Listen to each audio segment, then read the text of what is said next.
Assalamualaikum warahmatullahi wabarakatuh.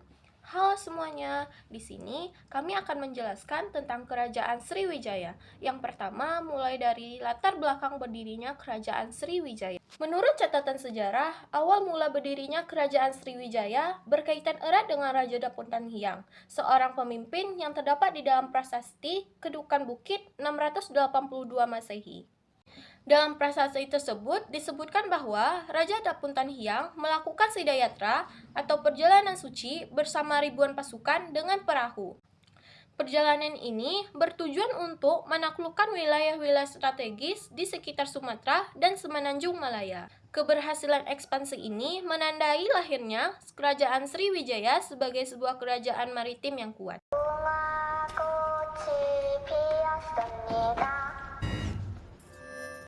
Kehidupan sosial, ekonomi, dan politik Kerajaan Sriwijaya. Kehidupan sosial masyarakat di Kerajaan Sriwijaya berbaur dengan para pedagang dari luar, karena saat itu wilayah tersebut merupakan pelabuhan bagi kapal-kapal asing yang singgah. Untuk berkomunikasi dengan para pedagang, mereka menggunakan bahasa Melayu kuno. Budaya asing, khususnya dari India, berkembang di Kerajaan Sriwijaya. Contohnya seperti penggunaan nama-nama khas India dan pengaruh Hindu-Buddha yang semakin menyebar menyeluruh, baik dalam masyarakat maupun kerajaan. Orang Cina yang pernah singgah di Kerajaan Sriwijaya pernah mengatakan bahwa banyak para pendeta yang berdatangan dari luar untuk berguru atau belajar bahasa Sanskerta dan mempelajari kitab suci agama Buddha. Kehidupan ekonomi.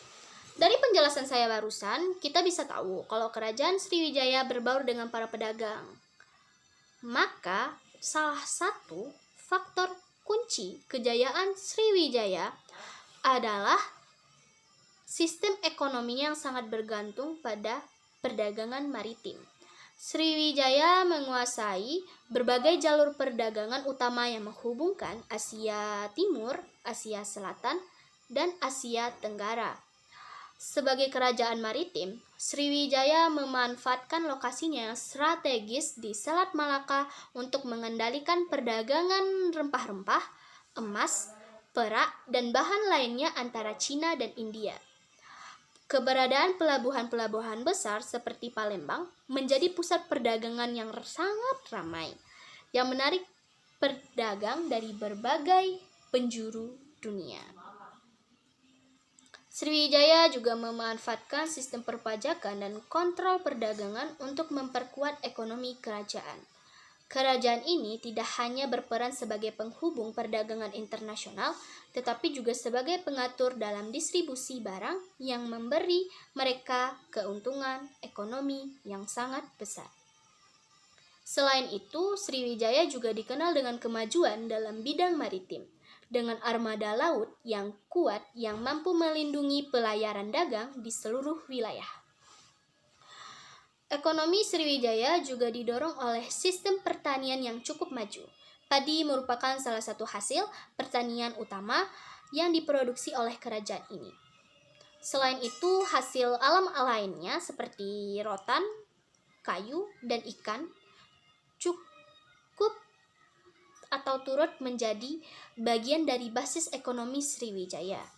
Sumber daya alam ini mendukung kesejahteraan masyarakat Sriwijaya dan memastikan keberlangsungan ekonomi yang stabil. Kehidupan politik.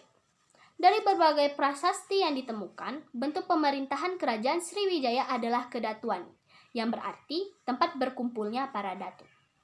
Datu sendiri adalah orang yang dihormati atau sesepuh. Sistem kedatuan ini menggambarkan kerajaan Sriwijaya yang terdiri dari mandala atau provinsi. Mandala-mandala tersebut membentuk sebuah perkumpulan yang dikepalai oleh seorang datu. Datu memiliki peran sebagai primus inter pares. Hal ini menunjukkan peran datu yang tidak hanya sebagai ketua, tetapi juga berperan sebagai orang tua yang mengetahui keberadaannya. Datu ini dipilih oleh para putra keturunan kerajaan. Datu juga memiliki tingkat sosial dalam kehidupan politik di Sriwijaya. Tingkat pertama dipegang oleh putra datu yang utama Yuwaraja, putra mahkota, atau disebut Raja Muda. Kemudian ada putra bergelar Pratiyuwaraja. Selain itu, ada juga Raja Putra yang tidak punya hak atas tahta apapun karena merupakan anak dari selir. Menurut Pradani dalam buku Sejarah Hukum Maritim Kerajaan Sriwijaya dan Majapahit dalam Hukum Indonesia Terkini, salah satu aspek yang kuat dalam Kerajaan Sriwijaya adalah kemaritimannya. Selain itu, Sriwijaya juga memiliki aturan wilayah maritim. Oleh karena itu, Sriwijaya sangat cocok untuk menganut kedatuan. Beberapa alasan mengapa Kerajaan Sriwijaya menganut sistem kedatuan secara umum. Yang pertama, sistem kedatuan yang dianut oleh Kerajaan Sriwijaya tidak mengancam kerajaan lainnya. Kedua, Kerajaan Sriwijaya fokus pada bidang perdagangan dan jaringannya.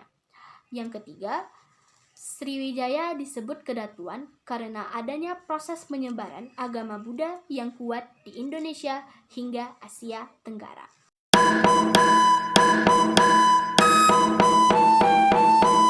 Masa kejayaan Kerajaan Sriwijaya. Masa kejayaan ini berlangsung pada abad ke-8 hingga abad ke-10. Pada masa ini, Kerajaan Sriwijaya menjadi pusat perdagangan dari Tiongkok, India, dan Arab. Singgah di Sriwijaya untuk berdagang atau mempelajari agama Hindu dan Buddha.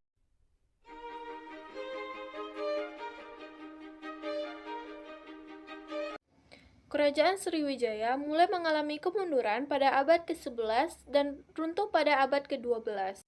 Kemunduran ini disebabkan oleh beberapa faktor, di antaranya serangan dari kerajaan lain, kepemimpinan yang kurang baik, melemahnya kekuatan militer, pendangkalan Sungai Musi, dan masuknya pengaruh Islam. Berikut adalah hal-hal yang menyebabkan Kerajaan Sriwijaya mengalami kemunduran. Yang pertama, Kerajaan Sriwijaya secara terus-terusan diserang oleh Kerajaan Chola Mandala dari India. Kerajaan Taklukan Sriwijaya, Ligor, Tanah Gentengkera, Kelantan, Pahang, Jambi, dan Sunda banyak yang melepaskan diri dari Sriwijaya. Terdesak oleh perkembangan kerajaan di Thailand yang meluaskan pengaruhnya ke arah selatan Semenanjung Malaya. Kerajaan Sriwijaya terdesak dengan pengaruh Kerajaan Singasari yang menjalin hubungan dengan Kerajaan Melayu di Jambi. Mundurnya perekonomian dan perdagangan Kerajaan Sriwijaya karena banyak bandar-bandar penting yang sudah melarikan diri dari Kerajaan Sriwijaya.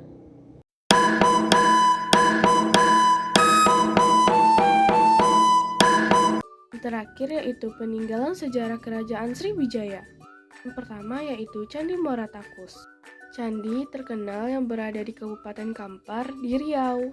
Kedua, Candi Talangtuo. Candi yang berada di Kabupaten Musi Banyuasin, Sumatera Selatan. Yang ketiga, Candi Karangbirahi. Candi yang berada di Kompleks Hindu-Buddha di Palembang. Yang keempat, Prasasti Kedukan Bukit. Prasasti yang ditemukan di Kampung Kedukan Bukit, Palembang. Kelima, Prasasti Koto Kapur. Prasasti yang ditemukan di Pulau Bangka, berisi kutukan untuk orang yang melanggar perintah Raja Sriwijaya. Dan yang terakhir yaitu Prasasti Telaga Batu. Prasasti yang ditemukan di kolam Telaga Biru, Palembang.